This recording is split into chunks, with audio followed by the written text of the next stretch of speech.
Europe আমেরিকাতে ওই বাংলাদেশের যে চোরগুলো আছে ওরা টাকা রেখে আর শান্তি পাচ্ছে না। কখন কি হয়, কারণ আমেরিকা তো নানা রকম দুর্নীতি বিরোধী পদক্ষেপ নিতেছে। সুইজারল্যান্ডের সুইস ব্যাংক থেকে বাংলাদেশিরা বিপুল পরিমাণে টাকা পয়সা উঠিয়ে ফেলতেছে। সরকারের মন্ত্রিত্বে চলে গেলে কিছু কিছু মন্ত্রীর মুখ খুলে কিছুটা টাকা পাচারকে রিজার্ভ ক্রাইসিসের সাথে রিলেট করে কথা বলছেন। 12 লাখ টাকার একটা ছাগল আমাদের আরেকজন আওয়ামী ডাকাতের সাথে পরিচয় করে দিল। এই সরকারের আশীর্বাদেই সে হাজার কোটি টাকার মালিক হয়েছে এবং একটা ছাগল শেষ পর্যন্ত এই আওয়ামী ডাকাতকে আমাদের সামনে এনে উপস্থাপন করলো। পুলিশ সার্ভিস অ্যাসোসিয়েশনের সভা, কর্মকর্তাদের সম্পদ নিয়ে গণমাধ্যমের খবরে ক্ষোভ। আসসালামু আলাইকুম দর্শক, আজকের গুরুত্বপূর্ণ সংবাদে আপনাকে স্বাগতম। প্রিয় দর্শক, বাংলাদেশের যে বর্তমান পরিস্থিতি তার প্রেক্ষিতে আজকে বেশ কয়েকটা গুরুত্বপূর্ণ ভিডিও নিয়ে আপনাদের সামনে হাজির হয়েছি। তার কিছুটা অংশই কিন্তু আপনারা শুরুতেই দেখেছেন। তাই প্রিয় দর্শক বলবো, যারা ভিডিওটি অন করেছেন তারা না টেনে সম্পূর্ণ ভিডিওটি দেখুন আর আজকের ভিডিওগুলোর রহস্যটা উদ্ঘাটন করুন। অর্থাৎ বিস্তারিত আলোচনা দেখেই আপনি বুঝতে পেরে যাবেন আজকের নিউজটি ঠিক কোন দিকে ইঙ্গিত করছে। তো প্রিয় দর্শক, আমি আর বেশি কথা বাড়াবো না, চলুন দেখে আসবো আজকের কাঙ্ক্ষিত ভিডিওগুলো। তার আগে বলবো, যারা এখনও চ্যানেলটি সাবস্ক্রাইব করেননি অবশ্যই চ্যানেলটি সাবস্ক্রাইব করে পাশে থাকা বেল আইকনটি ক্লিক করে দিন। আর যারা ইতিমধ্যেই চ্যানেলটি সাবস্ক্রাইব করেছেন তাদেরকে অসংখ্য ধন্যবাদ। তো চলুন ভিডিওটিতে একটি লাইক দিয়ে আমরা পর্যায়ক্রমে সবগুলো ভিডিও দেখে আসি। ইউরোপ আমেরিকাতে ওই বাংলাদেশের যে চোরগুলো আছে ওরা টাকা রেখে আর শান্তি পাচ্ছে না। কখন কি হয়, কারণ আমেরিকা তো নানা রকম দুর্নীতি বিরোধী পদক্ষেপ নিতেছে। আপনারা জানেন যে আমেরিকা কিন্তু অনেকের টাকা বাজেয়াপ্ত করেছে, আবার অনেকের টাকা করে নাই, এটাও ঠিক আছে। বিশেষ করে ওই স্বাস্থ্যের যে মিঠু স্বাস্থ্যমন্ত্রী নাসিমের সঙ্গে মিলে স্বাস্থ্য খাতটাকে একদম পথে বসিয়ে দিয়েছে, সেই মিঠুরও কিন্তু 500 কোটি টাকার সম্পদ বাজেয়াপ্ত করেছে। আবার আজিজের উপর স্যাংশন দিল, বেনজিরের উপর স্যাংশন দিল। কথিত আছে যে আজিজেরও কিন্তু আমেরিকাতে সম্পত্তি ছিল, বেনজিরেরও ছিল। এখন আজিজ বেনজির ওগুলো নিতে পারবে না, ওগুলো মায়ের ভোগে চলে যাবে। আবার অনেকে বলে যে আমেরিকা যে পদক্ষেপ নেয় ইউরোপও তা ফলো করে, আবার সুইজারল্যান্ডও ইউরোপের ভিতরে। সুতরাং এত ঝামেলা না গিয়ে যদি এই দুর্নীতিবাজরা এই কালো টাকাগুলো রাশিয়াতে নেয়, দুবাইতে নেয়, দুবাই কিন্তু খুব ভালো, মালয়েশিয়াতে নেয়, তুরস্কে নেয়, তাহলে সমস্যা নেই, ওরা এগুলো দিয়ে চলতে পারবে। যেমন মালয়েশিয়াতে অনেকে সেকেন্ড হোম করছে, তুরস্কে তো বেনজিরের বাড়ি আছে, মালয়েশিয়াতে এগুলো সব করতে পারবে। বাংলাদেশের গুলো চলে গেলেও ওগুলো কিন্তু থেকে যাবে। তো এইসব চিন্তা করে কিন্তু সুইজারল্যান্ডের সুইস ব্যাংক থেকে বাংলাদেশিরা বিপুল পরিমাণে টাকা পয়সা উঠিয়ে ফেলতেছে। একটা সময় ছিল যে সুইস ব্যাংকে আপনার বাংলাদেশিরা টাকা রাখতো প্রতি বছর বছর দফায় দফায় বাড়তো, কিন্তু ইদানিং বছরের পর বছর ধরে, মানে 2-3 বছর ধরে খুব কমা কমতেছে। আপনারা জানেন যে সুইস ব্যাংকের ব্যাংকগুলো যারা টাকা রাখে তাদের পরিচয় গোপন রাখে এবং টাকার উৎস কি এটা জিজ্ঞেস করে না। এই কারণে কিন্তু সুইস ব্যাংক বিশ্বে খুব জনপ্রিয়, বিশেষ করে দুর্নীতিবাজ যারা আছে তারা এই ব্যাংকে অ্যাকাউন্ট করে। তো এখন সব তুলে ফেলতেছে। ঢাকা পোস্ট একটা খবর দিয়েছে যে সুইস ব্যাংক থেকে নজিরবিহীন গতিতে টাকা তুলে নিচ্ছেন বাংলাদেশিরা। সুইজারল্যান্ডের বিভিন্ন ব্যাংক থেকে গত 1 বছরে বাংলাদেশিদের অর্থ তুলে নেওয়ার পরিমাণ নজিরবিহীন গতিতে বৃদ্ধি পেয়েছে। 2023 সালে দেশটির ব্যাংকগুলো থেকে বাংলাদেশিরা তাদের বিপুল পরিমাণ আমানত তুলে নিয়েছেন। বৃহস্পতিবার সুইজারল্যান্ডের কেন্দ্রীয় ব্যাংক সুইস ন্যাশনাল ব্যাংকের প্রকাশিত বার্ষিক প্রতিবেদনে বলা হয়েছে যে গত বছর সুইজারল্যান্ডের ব্যাংকগুলোতে বাংলাদেশিদের আমানতের পরিমাণ 5.5 কোটি সুইস ফ্রা থেকে কমে 1 কোটি 80 লাখ ফ্রা হয়েছে। মানে 5 কোটি থেকে কমে একদম 1 কোটি। দেশটির ব্যাংকগুলো থেকে বাংলাদেশিদের এই অর্থ তুলে নেওয়ার গতিকে তীব্র গতি বলা হচ্ছে। সুইজারল্যান্ডের ব্যাংক থেকে বাংলাদেশিদের অর্থ তুলে নেওয়ার হার গত কয়েক বছর ধরে বাড়তেছে। এর আগে এসএনবির 2022 সালের বার্ষিক প্রতিবেদন দেখা যায় যে 2021 সালেও সুইস ব্যাংকগুলোতে বাংলাদেশিদের আমানতের পরিমাণ ছিল 87 কোটি 11 লাখ সুইস ফ্রা, কিন্তু পরের বছর অর্থাৎ 2022 সালে তা কমে হয়ে যায় 5 কোটি 50 লাখ ফ্রা। মানে 87 কোটি থেকে 5 কোটি, তার মানে 82 কোটি তুলে নিয়ে গেছে 1 বছরে। আজ বৃহস্পতিবার প্রকাশিত প্রতিবেদনে এসএনবি বলেছে যে সুইস ব্যাংকে বাংলাদেশিদের আমানত 5 কোটি 50 লাখ ফেরা থেকেও কমে এবছর 1 কোটি 80 লাখ ফেরা হয়েছে। প্রতি ফেরার দাম হচ্ছে বাংলাদেশি টাকা 131 টাকা, ধরলে এর পরিমাণ দাঁড়ায় 238 কোটি টাকা। প্রতিবেদন পর্যালোচনায় দেখা যায় যে 2021 সালে সুইস ব্যাংকে বাংলাদেশিদের জমা রাখা অর্থের পরিমাণ 872 মিলিয়ন সুইস ফ্রাতে পৌঁছায়, যা দেশটির ব্যাংকগুলোতে বাংলাদেশিদের এই যাবৎকালের সর্বোচ্চ পরিমাণ অর্থ জমা। তবে 2020 সালে সুইজারল্যান্ডের ব্যাংকগুলোতে বাংলাদেশিদের জমা অর্থের পরিমাণ তার আগের বছরের তুলনায় কম ছিল। ওই বছর সুইস ব্যাংকে বাংলাদেশিদের গচ্ছিত অর্থের পরিমাণ ছিল 56 কোটি 30 লাখ সুইস ফ্রা, যা বাংলাদেশের মুদ্রায় 5203 কোটি টাকারও বেশি। তবে আগের বছর অর্থাৎ 2019 সালে দেশটির বিভিন্ন ব্যাংকে বাংলাদেশিদের জমা অর্থের পরিমাণ ছিল 60 কোটি 30 লাখ ফেরা। 2018 সালে এই অর্থের পরিমাণ ছিল 62 কোটি সুইস ফেরা, আর 17 সালের পরিমাণ ছিল 66 কোটি। তার মানে এই 17, 18, 19, 20 এগুলো দফায় দফায় বাড়তেছিল, কিন্তু 21 সাল থেকে মূলত কমা শুরু করে। এদিকে বাংলাদেশের প্রতিবেশী ভারতের বিভিন্ন প্রতিষ্ঠান এবং নাগরিকেরও সুইস ব্যাংকে অর্থ আমানতের হার 2023 সালে প্রায় 70% কমেছে। গত 4 বছরের মধ্যে ভারতীয়দের আমানতের পরিমাণ সর্বনিম্ন পর্যায়ে পৌঁছেছে 2023 সালে। তবে সুইস ব্যাংকে বিদেশি গ্রাহকদের অর্থ জমা তালিকায় শীর্ষে রয়েছে যুক্তরাজ্য।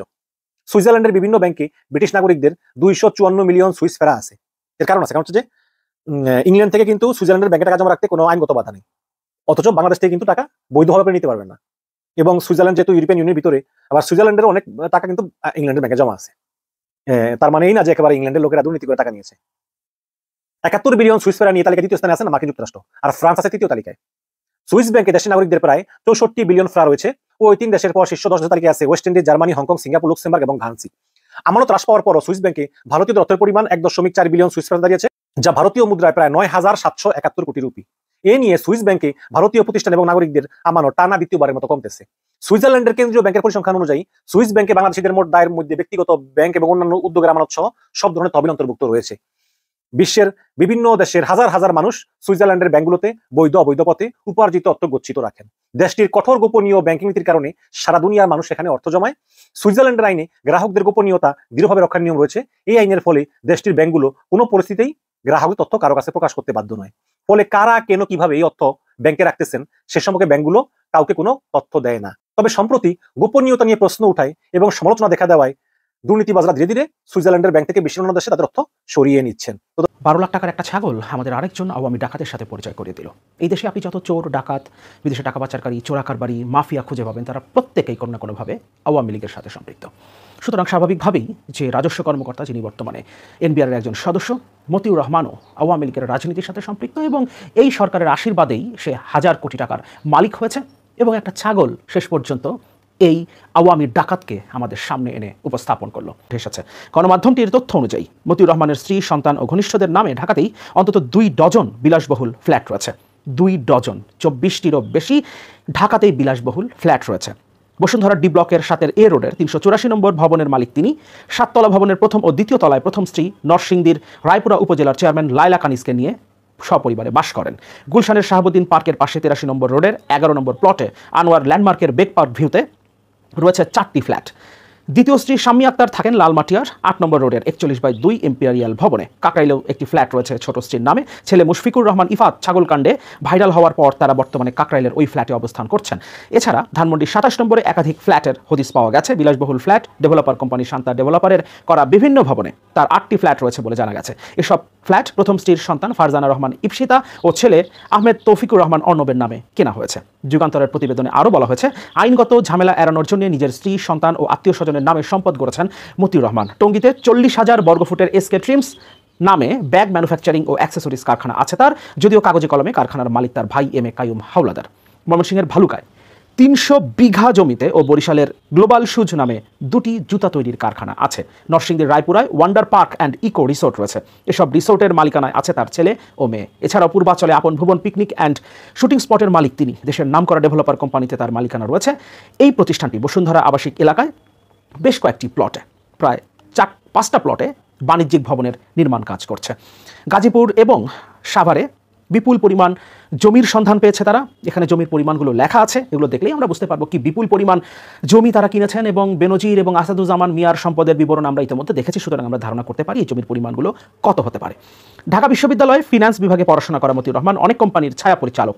একাধিক ছোট কোম্পানি শেয়ার বাজারে আনার মাধ্যমে বাজার সংশ্লিষ্টদের কাছে ব্যাপক পরিচিতি লাভ করেন।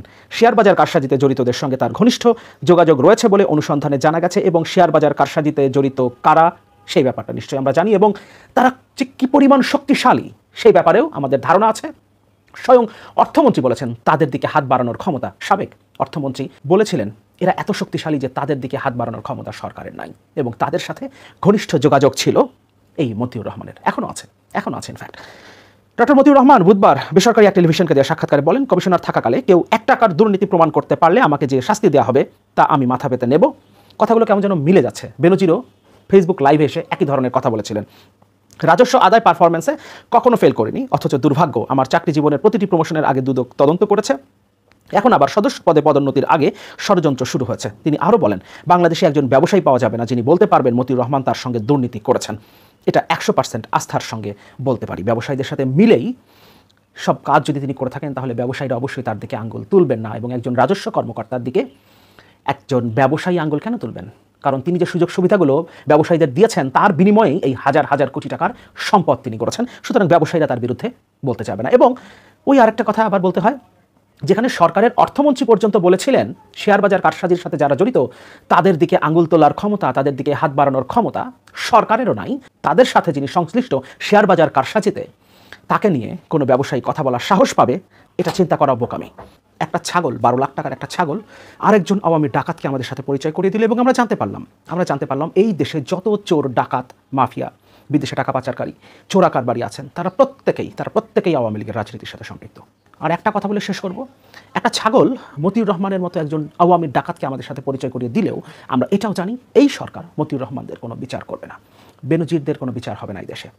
আজিজের বিরুদ্ধে স্যাংশন দিয়েছে মার্কিন যুক্তরাষ্ট্র, বাংলাদেশ সরকার তার কোনো বিচার করবে না। আসাদুজ্জামান মিয়াকেও বিদেশে পালিয়ে যাওয়ার সুযোগ তৈরি করে দিয়েছে এই সরকার। মতিউর রহমানও নিশ্চিতভাবেই যখন দেখবেন তিনি ফেসে যাচ্ছেন, তিনিও বিদেশে পালিয়ে যাবেন, এবং এই সরকার পালিয়ে যাওয়ার সুযোগ তৈরি করে দেবে। পুলিশ সার্ভিস অ্যাসোসিয়েশনের সভা, কর্মকর্তাদের সম্পদ নিয়ে গণমাধ্যমের খবরে ক্ষোভ। এই ক্ষোভটা কেন, এটা ঠিক পরিষ্কার না। পুরো রিপোর্টটি দর্শক পড়লাম, তাতে অনেকেই ক্ষুব্ধ হচ্ছেন যে এটা ভেবে যে এর ফলে বাহিনীর মর্যাদা ক্ষুণ্ণ হচ্ছে।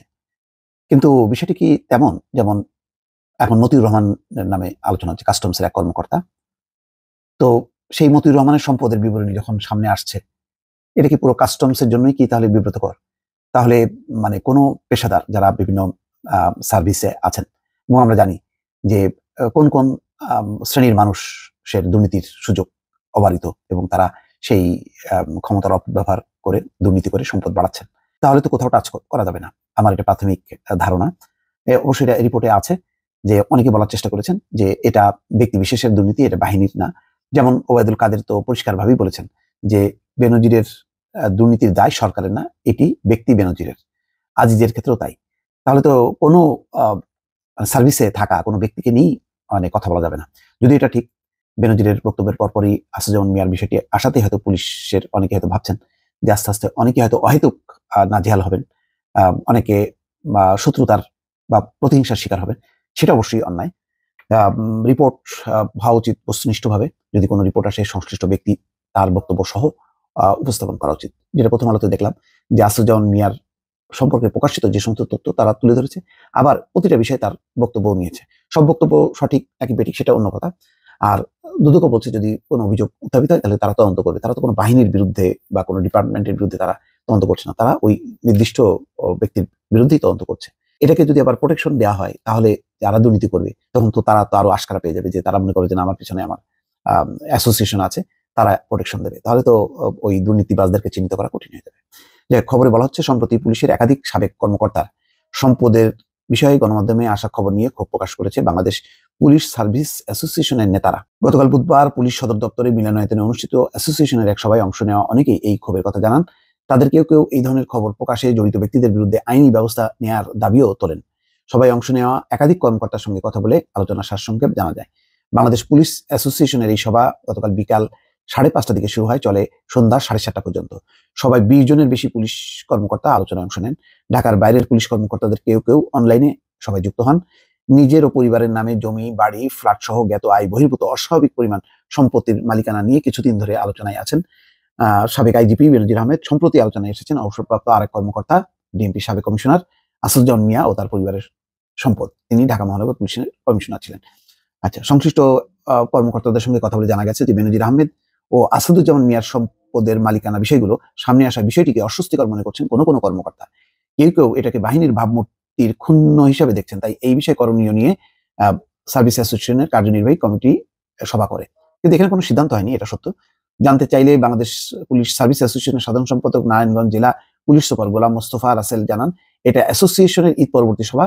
এতে কেবল গণমাধ্যমের খবরের কারণে পুলিশের ভাবমূর্তির ক্ষুণ্ণের বিষয় নয়, বিভিন্ন বিষয়ে আলোচনা হয়েছে। বৈঠক সংশ্লিষ্ট একাধিক সূত্র থেকে জানা গেছে, ব্যক্তি ধরে প্রতিবেদন করতে গিয়ে পুলিশ বাহিনীকে আক্রান্ত করার চেষ্টা করছে বলে বৈঠকে কেউ কেউ মত দেন। এমন মত এসেছে যে গণমাধ্যমে প্রকাশিত খবরে পুলিশ বাহিনী নয়, ব্যক্তি আক্রান্ত হচ্ছে। বৈঠকে একজন পুলিশ কর্মকর্তা দাবি তোলেন, যারা পুলিশের বিরুদ্ধে প্রতিবেদন করছেন তাদের বিরুদ্ধে ব্যবস্থা নেওয়া হোক।